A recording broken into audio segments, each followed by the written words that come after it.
Բարի օր։ Այսօր մեր Տերը խոսում է մեզ հետ Ելից գրքից և նկարագրում է Մովսեսի հետ տեղի ունեցած մի պատմություն, երբ Տերը թույլ է տալիս Մովսեսին հրաշքներ գործել, որպեսզի Փարավոնը և եգիպտացի ժողովուրդը հավատա այն խոսքերին, որ Մովսեսը ասում էր։ Եվ Տերը ասում է Մովսեսին, քո գավազանը օձ կդառնա, երբ այն գետինն է տես։ Ուրեմն սիրելիներ, մենք շատ հաճախ Աստծո հետ մեր հարաբերություններում փնտրում ենք երևելի նշաններ, ուզում ենք, որպեսզի մեր աչքը տեսնի այն ամենը, ինչի մասին լսում ենք,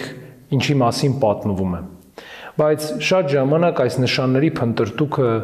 բխում է ոչ թե մեր հավատը հաստատելու ցանկությունից, այլ մեր թերահավատությունից։ Մենք մի տեսակ Աստծուն ասում ենք, որ եկ և ապացուցի մեզ, որ դու այստեղ ես, որ դու կաս։ Բայց այս ճանապարհը մեզ տանում է միշտ ավելի և ավելի թերահավատության, որովհետև մեր առջև ահա կյանքի հրաշքն է, ապաշխարության հրաշքն է, մարդու վերափոխման հրաշքն է, որին մենք կարող ենք ականատես լինել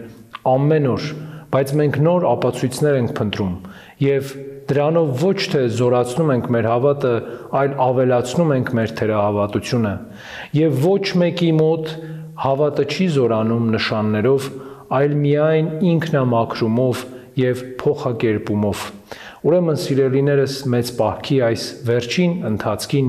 պետք է առավել ևս ուշադիր լինենք, որպեսզի ոչ թե նշաններ փնտրենք, այլ մեր սեփական անձը մեր Տեր Հիսուս Քրիստոսի մեջ։